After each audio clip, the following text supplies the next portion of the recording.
maybe the first 100 episodes, I used a lot of copyright material, clips from television shows, and clips from other people's YouTube videos. And I know we can talk about fair use and all that stuff, but all of that stuff has to go through the legal system. So if I used a clip from Coast to Coast AM, which I did in this original episode, I used an audio clip from Coast to Coast AM, and they filed a DMCA against me, my podcast provider could suspend the show or shut it down until litigation is done. Do they do that? I don't know. They say that they reserve the right to, so they might. But it has to come from the official person. So when I found that out, I went back and I purged all these little clips. If you listen to some of the earlier episodes, I'll say, let's watch a movie trailer, or let's listen to this guy's song about Flat Earth on YouTube, and there's just nothing there. I went and I edited it out so there's no long pauses, but they're a little disjointed. And so when I did that, oh, and by the way, the YouTube video for this episode did get copyright claimed. So the Coast to Coast people were looking for it, and they got copyright claimed, and it was no big deal. They get the money for the episode on YouTube. So I'm glad that I did it. But anyways, and also, there's a lot of podcasts out there that use music that they do not own, and as more money pours into the podcasting realm, those podcasts are going to get shut down. Once people realize that Podcast Z is using a famous song, they're done. So, but anyway, I always like to be ahead of that stuff.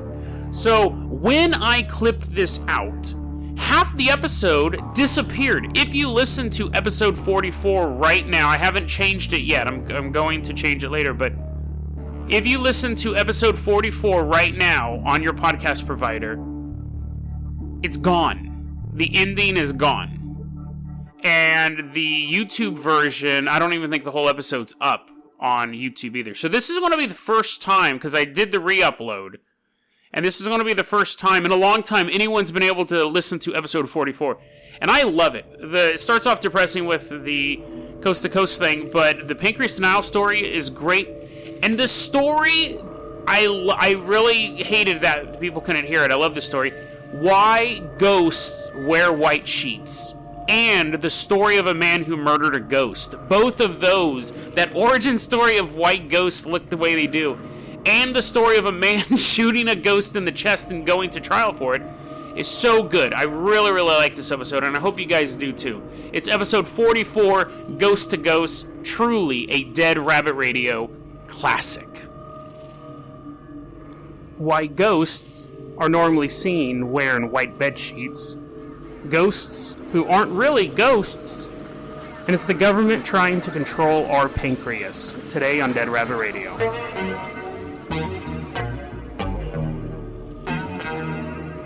Hey everyone, welcome back to another episode of Dead Rabbit Radio. I'm your host, Jason Carpenter.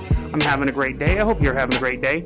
You know, we're going to dispense with a lot of the pleasantries, the little introduction I normally do, because we have a lot to cover.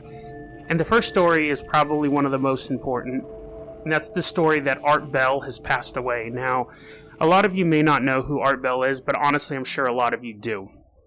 Art Bell was the host of Coast to Coast AM.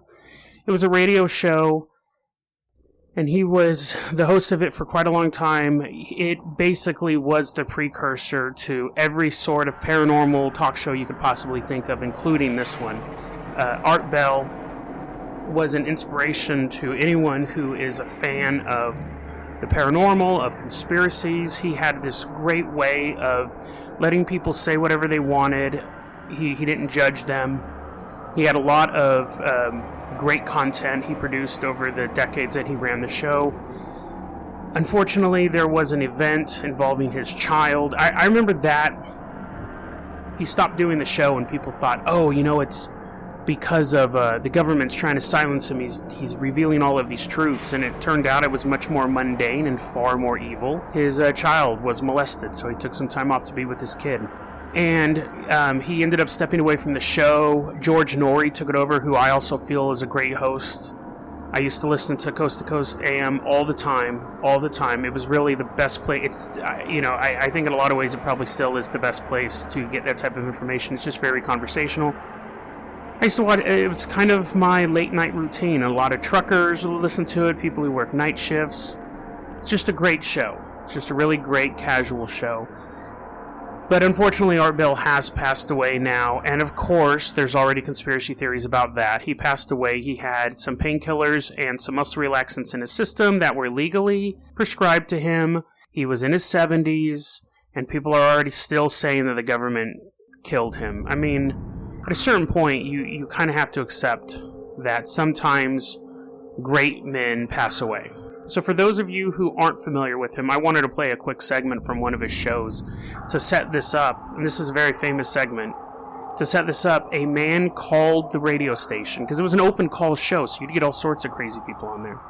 A man called the radio station and said that he was calling from Area 51. There's been statements where they said that they found the man who placed the call and he was faking it, or they found the man who placed the call and the phone call you just heard is, I believe, from like the 90s or the early 2000s. So again, enough time has passed. But at the time, I didn't hear that live, but I knew of it. At the time, that was a very panicky moment for people in the paranormal conspiracy because it sounds so real. It's more likely that it's from a crazy guy and it was a weird coincidence, you know. But again, it's just kind of a terrifying call and a terrifying moment and an overall terrifying show. So Art Bell, thank you for bringing us something new and opening up the market of paranormal radio, paranormal podcasts, paranormal books. We appreciate everything you've done, and we're going to miss you. Let's get started with the show. So we have some great stories for you today. Some really cool ones, actually. One of the ones I found when I was looking up murderous ghosts. But I'm going to save that one for a second, because I'm going to get into one that was on the conspiracy list iceberg. It's another one of those weird ones that you just look at a couple words put together and you think, oh, that's just made up. You know, before I do, though, I'm going to open this can of delicious Diet Pepsi. Diet Pepsi, the choice of a new generation. We still don't have any sponsors, by the way. So, what this is a theory called pancreas denial. Pancreas denial. A lot of people have questioned, what does that mean? What does it mean? Are people denying the pancreas exists? Or is it something else? Now, of course, I found nothing initially when I started my research. The only thing I had to go off of was, again, some posts on 4chan where people said that wizards are trying to keep us from accessing the chakra in our pancreas, so they're poisoning us with food to ruin the pancreas and eventually have to have it removed. Now, the pancreas is basically what keeps every human on the planet from having diabetes. It's a digestive organ. Very important. You can live without it, but you'll have diabetes. So I looked into that and I was like, okay, magic, that's my favorite topic. And I kept looking around, so I had to do a bunch of research on what the pancreas did, and like what I just told you, could you live without it? But I didn't feel like I had the whole story. I felt like there had to be something else. So I kept looking, and I kept digging into this. Now, apparently, yes, the third chakra, which is related to basically the power of you, the power of who you are as a person, is located in the pancreal area, I guess would be a good way to put it. So this pancreas is, according to this website, it controls feelings of power, self-esteem, and our relationship with our inner self. So this chakra is basically what would balance us and make us feel good. And it's located in that area. So by basically infecting the food supply and the drink supply with toxins, whether that be like heavy toxins like lead, things that can definitely affect us, or just quote-unquote poisons like high fructose corn syrup, which definitely affects your pancreas and definitely affects issues with diabetes, you're basically polluting that. And what it does is it breaks down your self-esteem. It breaks down your connection to who you really are. So you would be more likely to, say, follow a strongman leader or follow an authority figure because you don't have any self-esteem yourself. And I'm thinking there still has to be something else about this. There still has to be another idea behind pancreas denial. I finally hit on something. I found something. A lot of times these stories get broke on these very obscure websites.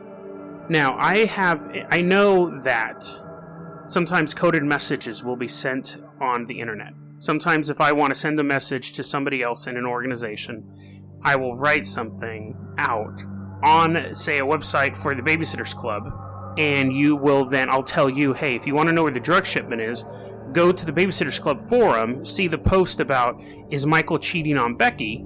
And you'll find the instructions there. It's a very common technique. That's nothing new. It's a very common technique for people to be able to communicate with each other. So I found the term pancreas denial on a gay erotica fanfiction about the band BTS. Now, if you're not familiar with who BTS is, they're the hottest boy band right now. I don't know why. But anyways, they're also known as the Bangtan Boys. It's 7 kids from South Korea. A huge band. So I found this... I just saw this story that one of the... all the tags were like... Boy on Boy, and BTS, and all this stuff. And then out of all of those, one of the tags was pancreas denial. So I thought, okay, maybe I'm onto something. Maybe somewhere in this gay erotica about the Bangtan Boys, I will find the answer I've been looking for. And I then proceeded to read a 5,000-word gay romance novel about the Bangtan Boys. I don't know who these characters are. I don't know anything about these guys, but now I know that they are all banging each other, and I'm reading the story, and, you know, a young author, hey, more power to you. I'm not going to criticize the writing in and of itself, because I think it was written for a particular audience. I'm not a member of that audience. But anyways, halfway through the story, the guy says, you know, the hunky one, the one with all the tattoos, I think he was Yoongi. Yoongi? Do you know these guys? The main story was Yoongi and Jungkook. Those were the 2 leads in the story. Anyways, so I'm reading the story, and Yoongi is like this motorcycle riding bad boy with tattoos all over his arms, and Jungkook is some sort of communist who keeps going on these side diatribes about how Marx is a hero and capitalism has failed and the patriarchy is being destroyed and feminism is ruling the planet. It's really bizarre, to say the least. And then halfway through it, Yoongi is like, I'm going to be a doctor. I'm going to study the pancreas. And Jungkook is like, oh, okay, that's cool. And then later on in the story, after they've been banging for like 2 months, and they went to a Soviet film festival, and Yoongi's like, oh yeah, I love watching Soviet cinematography. Anyways, so then Yoongi calls up Jungkook and says, I need to meet you. I have something to tell you. And Jungkook is like, oh, is he going to break up with me? Guys, and I'm sparing you like 2/3 of the story. I don't even know why I'm explaining this much of it. But anyways, so the first 2/3 of the story was them meeting and a bunch of like gay sex. So where was I? Oh yeah, so Yoongi meets up with Jungkook and says, I'm a member of a cult. We believe. And I'm like, yes, here we go. In this totally obscure story, I'm finally going to get maybe a little bit more evidence of what is going on with pancreas denial. It was in the tag. They had to talk about it. Yoongi sitting there all studly with his arm tattoos looks at Jungkook in his shiny eyes, as it's described, and says, yes, I am a doctor and I want to study the pancreas, but I'm a member of a cult. We believe wizards. We believe wizards are trying to poison the food supply and make our pancreases not work so they can control us. God damn it. I read 5,000 words about a fan fiction about a band that I know next to nothing about. Spent all that time and they're like texting each other and all sorts of nonsense to get the same stupid information I got in 30 seconds from a Reddit post. Oh. But I've still had to follow my lead. I thought maybe this is some sort of coded communication. I tried finding the author had a Twitter link. The Twitter is not there anymore, which is a little odd. The story was just written in July of 2018, so it doesn't really predate any of the posts I've seen online about pancreas denial. I was hoping once I saw that, because I did finish the story, they end up happily ever after. I don't want to, a hobo shows up and says, Jungkook, I know it scares you that he's in a cult, but do you love him for who he is? And Jungkook goes, you know what, hobo, I do. So they end up together. I didn't want to not tell you how it ends, but the link will be provided if you want to read it yourself. And don't the author was doing, she's having fun. So I don't think any of you guys would ever harass anyone like that. But yeah, I mean, all of the stuff, I hope when you're hearing this stuff, you're not like, oh,